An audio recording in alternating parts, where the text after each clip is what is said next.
साथियों, आज हम भारत के प्रथम प्रधानमंत्री पंडित जवाहरलाल नेहरू के बारे में बात करेंगे।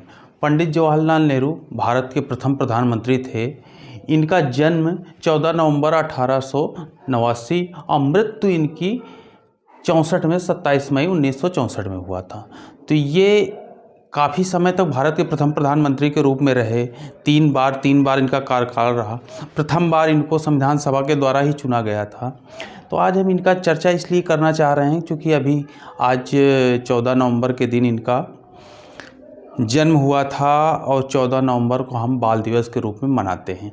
14 नवंबर को इनका जन्म हुआ था और 14 नवंबर चूँकि ये बच्चों से बहुत ही लगाव रखते थे, बच्चों से बहुत ही स्नेह करते थे, इसलिए इनको इस दिन बाल दिवस के रूप में, चिल्ड्रंस डे के रूप में मनाया जाता है। आज हम पंडित जवाहरलाल नेहरू के विषय में कुछ तथ्यों को जानकारी करेंगे, कुछ इनके आज़ादी के सहयोग के बारे में जानकारी करेंगे। तो इस तरह आज हम इनके बारे में विस्तार से अध्ययन करेंगे। पंडित जवाहरलाल नेहरू एक ऐसे शख्स थे, एक ऐसी पर्सनालिटी थे जो भारतीय राजनीति में एक केंद्रबिंदु के रूप में रहे। काफ़ी समय तक हम जैसे बताए ना, ये एक लंबा कार्यकाल इनका रहा है भारत के प्रधानमंत्री के रूप में। जब भारत आज़ाद हुआ तो उस समय से लेकर एक लंबा कार्यकाल इनका करीब 14-15 साल का जो रहा है, वो बहुत ही अनोखा कार्यकाल रहा है। अब उस समय भारत जब आज़ाद हुआ, 26 जनवरी 1950 को भारतीय संविधान लागू हुआ। उसके पहले ही ये भारत के प्रधानमंत्री, जो संविधान सभा ने इनको चुना था, जब भारत के प्रधानमंत्री के रूप में इन्हें चुना जा रहा था, तब उस समय प्रधानमंत्री के 3 दावेदार थे। प्रथम सरदार वल्लभ भाई पटेल, दूसरे आचार्य कृपलानी और तीसरे खुद पंडित जवाहरलाल नेहरू। इन तीनों में मत होना था। संविधान के जो सदस्य मनोनीत किए गए थे इनको चुनने के लिए, उन्होंने मत दिया। कृपलानी ने अपना नाम वापस ले लिया और उसके बाद वल्लभ भाई पटेल और इनके मत हुआ। 2 वोट से वल्लभ भाई पटेल जीत गए। वल्लभ भाई पटेल को ज़्यादा मत मिले और ये प्रधानमंत्री के लिए पिछड़ गए थे। लेकिन चूँकि अंतिम फैसला करना था उस समय महात्मा गांधी को, महात्मा गांधी ने अंतिम ये फैसला किया कि जवाहरलाल नेहरू ही प्रधानमंत्री बनेंगे। उन्होंने सरदार वल्लभ भाई पटेल को समझाया कि आप इनके सहयोगी के रूप अर्थात उप प्रधानमंत्री के रूप, गृह मंत्री के रूप में मंत्रिमंडल में कार्य करेंगे, और उन्होंने सहर्ष स्वीकार कर लिया। क्योंकि वो महात्मा गांधी को बहुत ही सम्मान देते थे, महात्मा गांधी को अपना गुरु मानते थे। गुरु तो जवाहरलाल नेहरू ही मानते थे।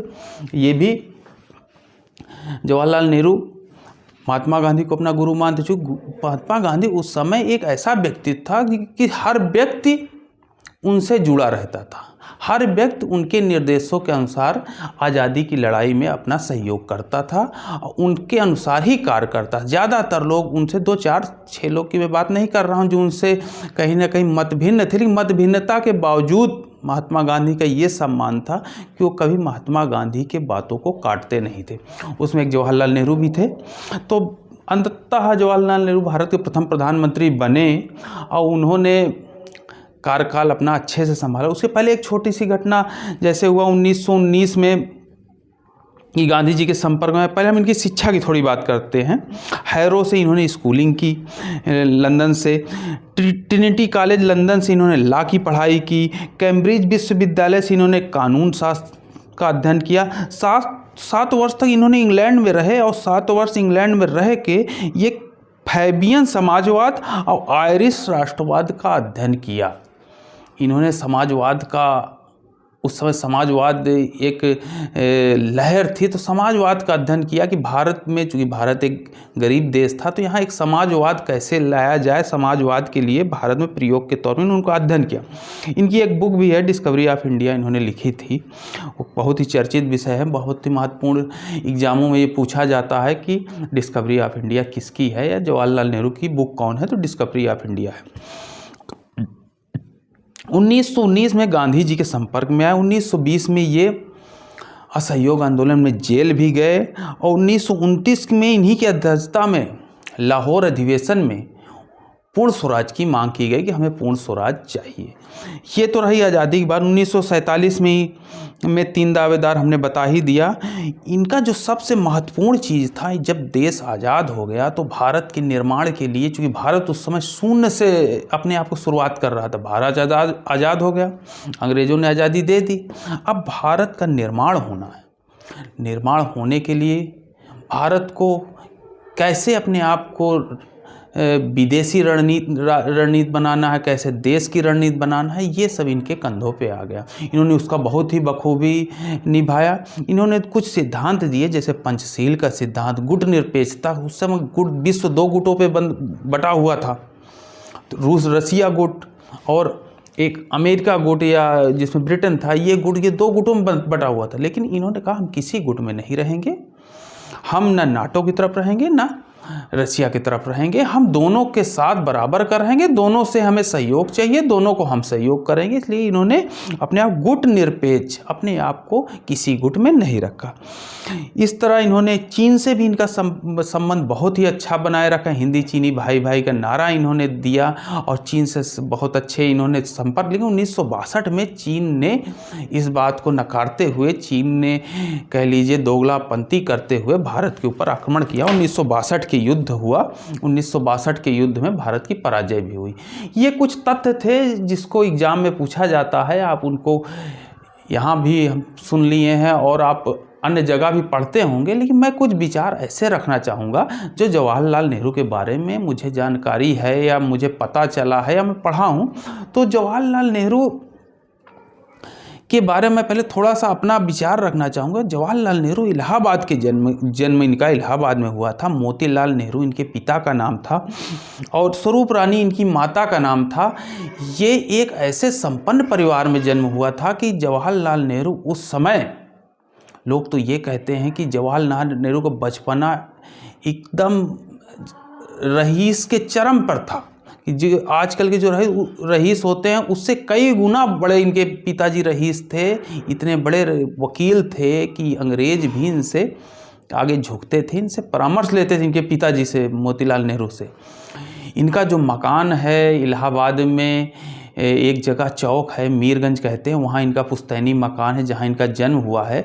इलाहाबाद में एक संग्रहालय है, आनंद भवन, वहाँ आप कभी जाइएगा तो इनके मकान का वहाँ एक नमूना रखा हुआ है जो पुराना मकान है।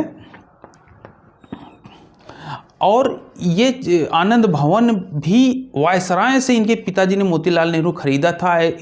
बहुत बड़ा मकान, कई एकड़ में बना है।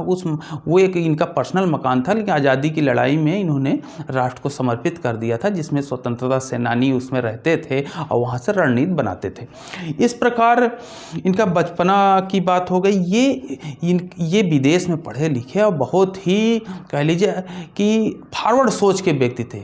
यहाँ तक कि एक बार तो ये भी किसी ने कहा कि ये, जबकि ब्राह्मण थे, जात के कश्मीरी पंडित थे, कि ये ब्राह्मण होते हुए भी ये ब्राह्मणों वाला तकियानुसी इनका विचारधारा नहीं था। हमेशा फॉरवर्ड यहाँ थे, विदेश में चूँकि पढ़े लिखे थे तो सिगरेट पीना और भी मांस मदिरा ये शौक था इनका।